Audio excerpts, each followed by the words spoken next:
BHS Banque de l'Habitat du Sénégal Sococim Industrie ñoo leen di may seen émission sama kër. jërëjëf mbokk yi ci seen ànd ak seen télévision Futurs Médias di leen dalal ak jàmm seen émission sama kër mbégte nag la ñuy am weer bu ne bu ñu leen di dalal kon ci émission yu yees yi waxtaanee mbirum foncier ak immobilier. xam ngeen ne nag mbirum foncier ak immobilier jafe-jafe la fii ci suñu réew waaye tey nag dañoo tànn dem jox kàddu askan wi boo leen gisee fi ñu nekk diggante kon place de l'Indépendance ak Albert Sarraut nekk na kon xolu Ndakaaru moo tax dañoo fas yéene ci kon secteur bu nekk daal ci rek comp waxtaan ak askan wi jox leen kon kàddu ndaxte nag koo joxul kàddu doo gis kon wala doo dégg ay jafe-jafeem moo tax nag dañoo tànn waxtaan ak ñoom tey ñu wax ñu seen ay jafe-jafe bu ñu noppee nag mbokk yi fii ci askan wi daal di dem nag ak suñuy partenaire di waa Kofia Immo ñu ñuy rek wan projet bii di CDC Bambilor bu ñu paree ci loolu nag daal di dem nag ca Sococim Industrie ak signature convention bi am ci diggante kon Sococim ak Banque de l'Habitat du Sénégal ndax kon ñu mën a gën a ñoŋal lu jëm nag ci seen politique d'habitat ñoom waa Sococim loolee la ñu fas yéene kon daal di def seen émission sama këru tey jii bismillah.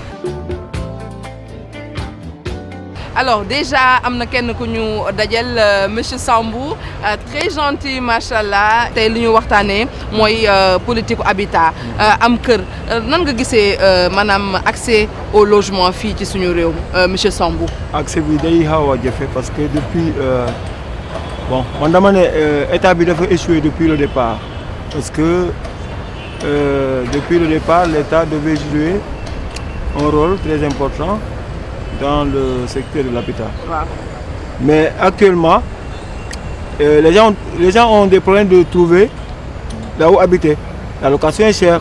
Maanaam daal am foo dëkk daal mooy jafe-jafe. am foo dëkk moo doon jafe-jafe Sénégal. C'est bon problème bu gën a métti Sénégal mooy am fu nga jëm. Parce que ñu jot am kër dañ koy louer et puis ñu ko am bariwuñu par rapport au suffrage des Sénégalais. maanaam daal Sénégalais yu gën a bëri amuñu kër. Presque les 80% des Sénégalais n'ont pas de maison. Alors la location est chère. Salaire mënul parce que déjà boo xoolee nit ñi lu ñu fay location ak lu ñu am ci comme salaire nga nar a fay location nar a dundu fayal xale yi école salaire mënul attan loolu quoi salaire Sénégal mënul attan loolu quoi. Alors bon je dis que l'État waroon na jóg depuis le départ.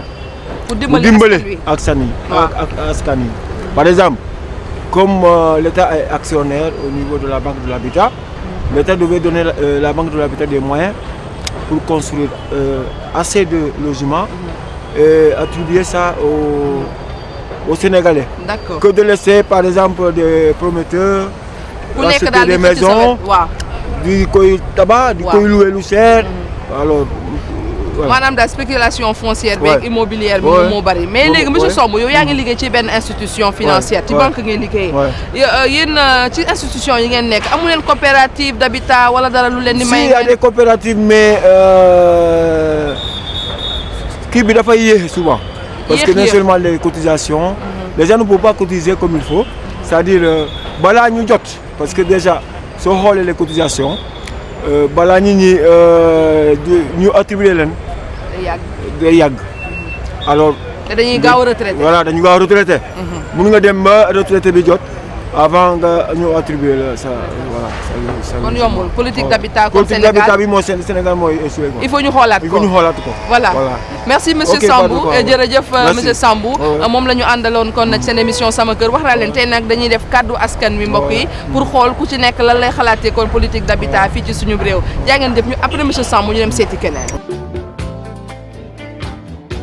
mbokk yi ba léegi gannaaw monsieur Sambou ñu wut ñeneen ci askan wi nga xamante ne ñoom ñooy fas yéene kon waxtaan ak ñun jëme ko nag ci kër yi ak ci terrain yi ndaxte jafe-jafe la nee naa leen tey jii askan wi la ñu fas yéene kon daal di jox kàddu ku ci nekk nag wax li nga xalaat ci wàllu kër ci wàllum suuf ak location bi ndaxte duñ ko fàtte location bi cher na loolu ndaxte yenn promoteurs yi dañuy dem tabax seen kër waaye di ko joxe lu seer donte sax génn nañ fi loi bu nga xamante ni dafay wàññi bu baax a baax lu jëm ci wàllu location bi sëñ bi maa ngi lay nuyu. soxna si ñoo ngi la amee fay. noo tudd. Babacar Ndiaye. kon Babacar ban secteur ngay liggéeyee.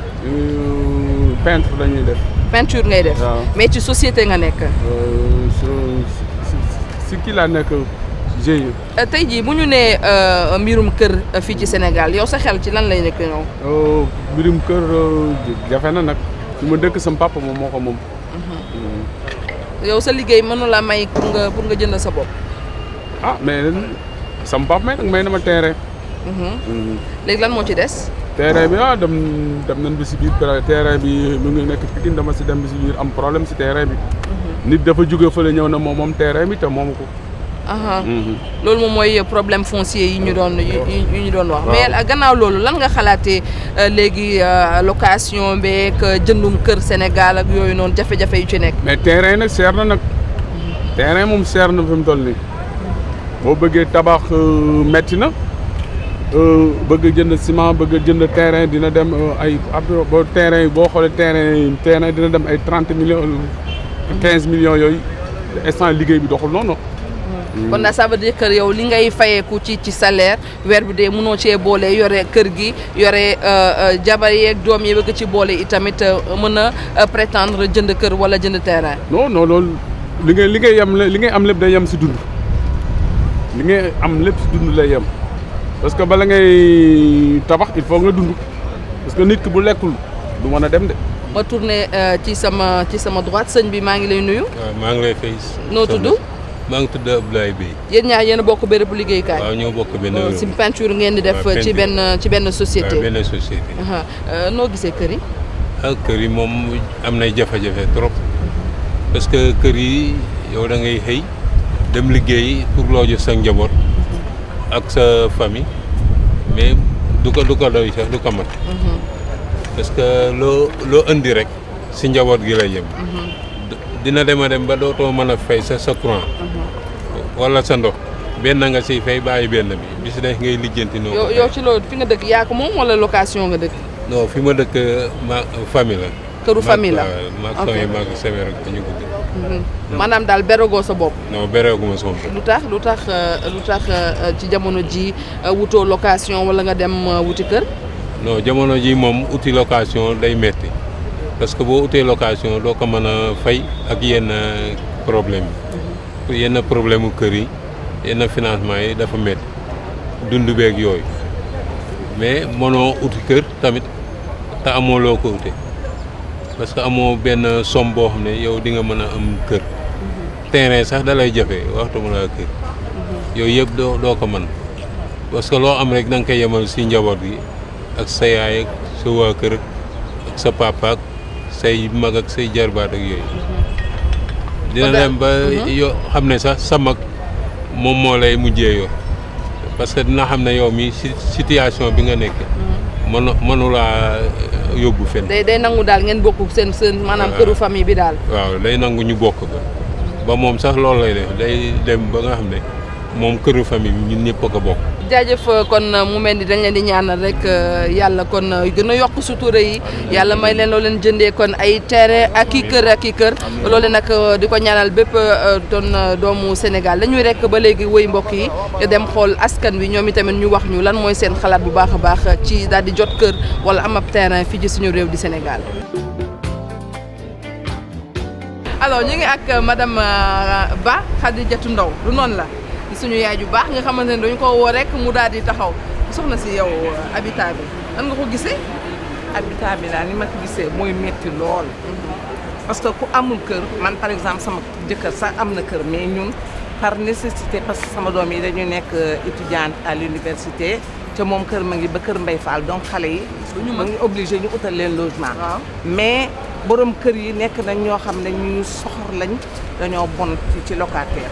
parce que da ngay toog ci kër jàmbur yenn ci borom kër yi. yenn ci borom kër yi da ngay nekk seen kër non seulement duñu nangoo réparer duñ la peintural duñ la may jàmm dañuy toog ba yàgg pour un peu ñu taxaw ne la da nga may jox sama kër di la saa ñu jox la délai wala di la wax ne dama soxla sama kër wante man nag man ku mel ni man damay laajte ñi nga xam ne dañoo luye fenn nañ am seen fulaak sa fayda bu la borom kër waxee ne day jël këram te yow pareeguloo amagoo ko dëkk nga toog parce que yaa ngi sa droit l'essentiel na nga ko fay xaalisam mais leneen li bul ko maanaam daal locataire yi xam seen droit. waaw xam seen droit nit ki da ngay xam seen droit ba pare xam seen devoir. waaw mais personne n'est nul n'est censé ignorer la loi nit da ngay xam sa droit nga taxaw ci bam doy mais nag ñu jël la comme mbalit saa yi la neexee dugal saa yi la déggee man duma ko nangu. loolu ñaaw na loolu dafa ñaaw sax loolu la ñuy faral di def ñi nga xam ne dañu luyee am na ñoo xam ne ngi dañuy am problème sonn bay bugg a dee ca ñoom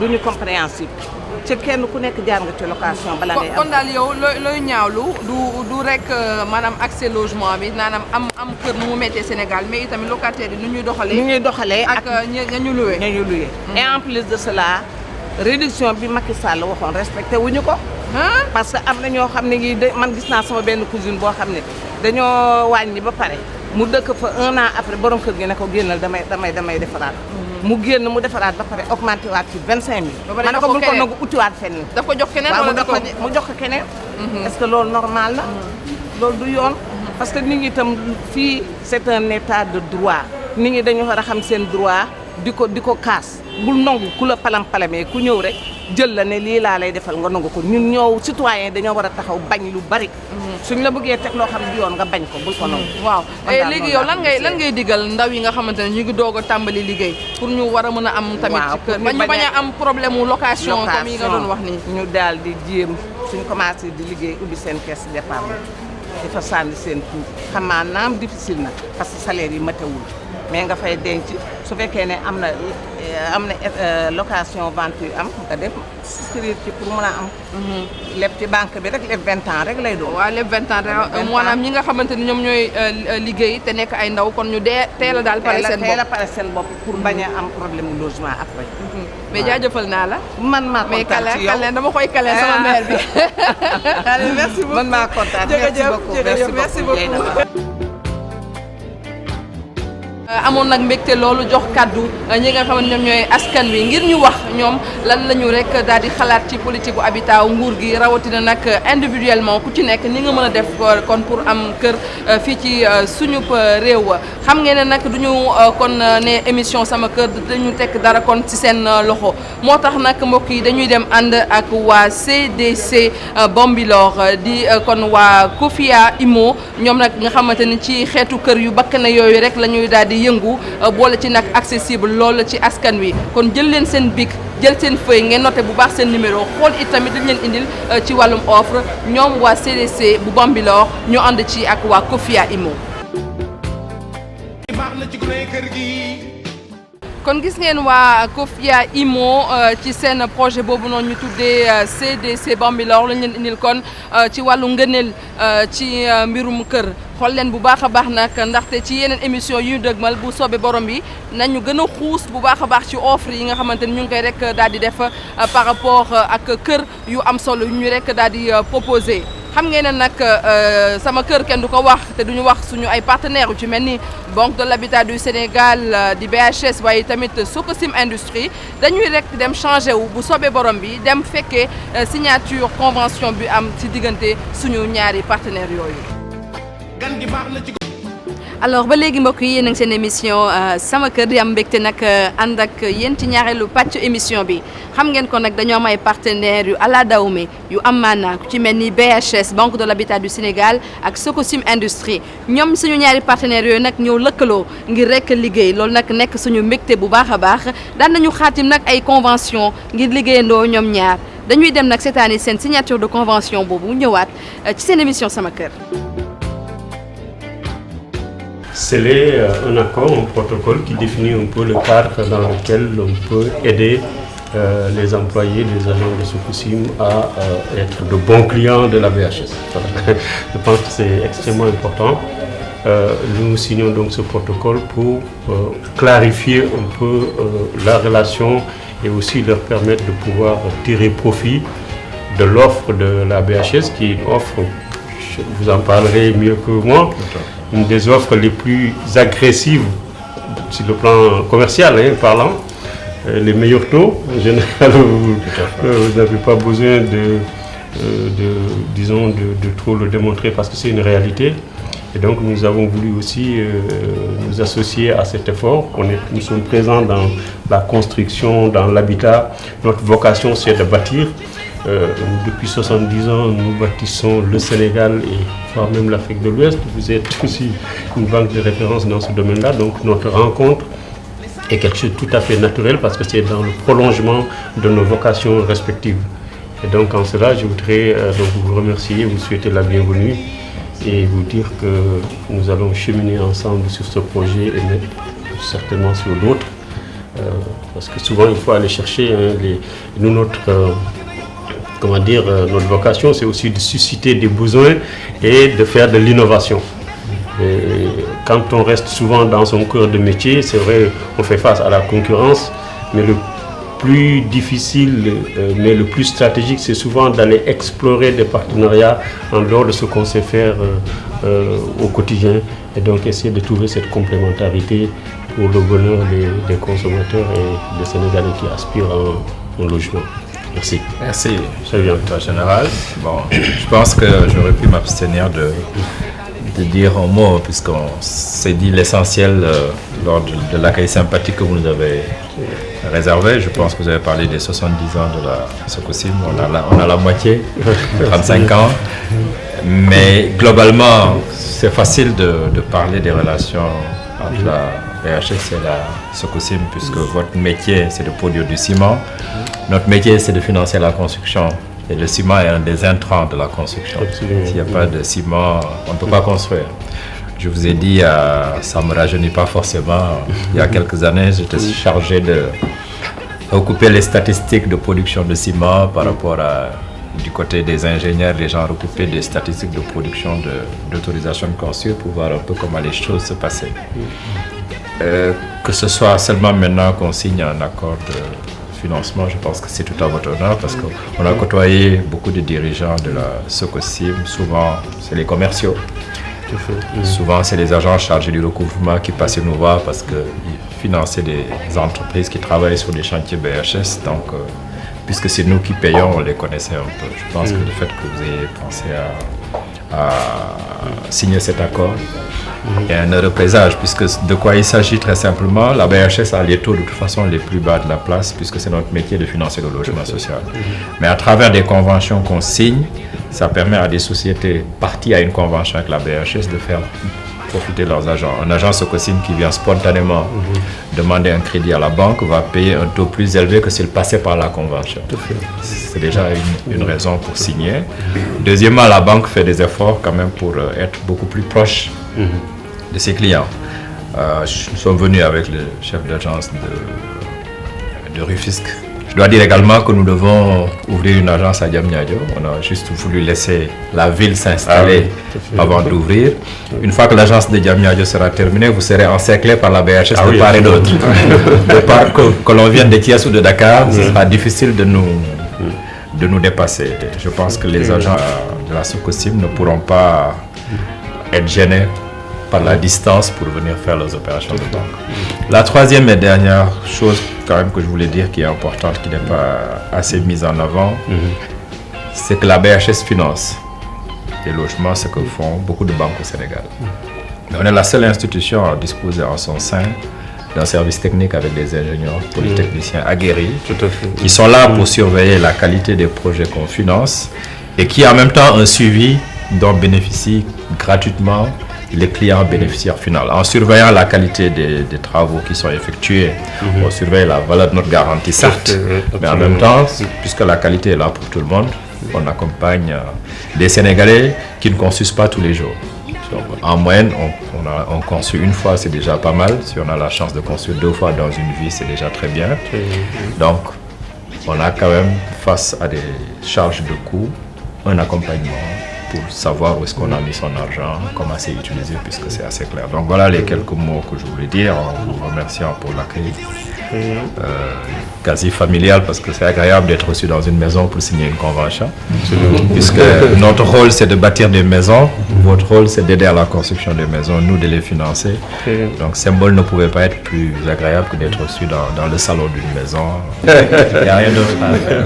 Merci en tout cas. Très bien, merci en tout cas, merci à vous. Mesdames, messieurs du protocole, je ne sais pas s'il y a certains qui veulent dire quelque chose, un mot, le secrétaire général du syndicat, vous savez, le personnel Nous les invitons, c'est une façon aussi pour nous de faire passer des messages. Le message qu'on est une maison où effectivement tous les membres de la famille ont leur rôle et leur place. Nous pensons que c'est donné à son heure. Il y a un projet qui est là, qui attend d'être financé et que vivement Sococim et BHS. Merci beaucoup.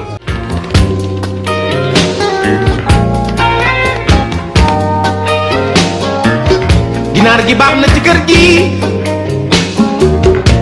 ne saa yoo ko dàqee wax ci say soxla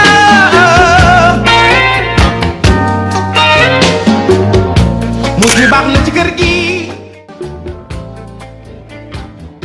alors gis ngeen signature yu am solo yi nga xamante ni Banque de l'Habitat du Sénégal ak Sococim Industrie daan nañu ko signé léegi nag Banque de l'Habitat du Sénégal ñoom ñooy dimbali ñiy liggéey Sococim ngir rek ñu daal di nag tabax kër ci ay taux yu préférentiel ay taux yu baax a baax di leen ci gërëm nag ñaari directeur yëpp di Youga Sow ak i tamit Bokar Sy di wax nag ne yéen ñi nga xamante ni yéen am ay entreprise bëgg rek daal di dimbali seen ay liggéeykat ci mbirum kër ak yi ni mel jege leen Banque de l'Habitat du Sénégal boo leen xaatimee ak ñoom ba noppi daal di ñëw nag ci Sococim Industrie ñu daal leen jox ciment ba mu doy gërëm bu baax équipe bi ma àndaloon Amza Diallo ci caméra bi Pape Silla ci son bi di leen jox dig daje incha allah weer wi ñu dëgmal ci seen émission sama kër. BHS Banque de l'Habitat du Sénégal Sococim Industrie ñoo leen di may seen émission sama kër.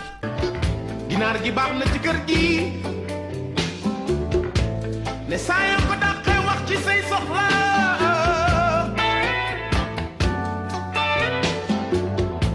muus mi baax na ci kër gi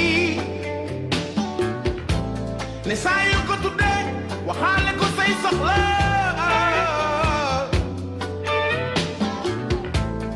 gan gi baax na ci gune kër gi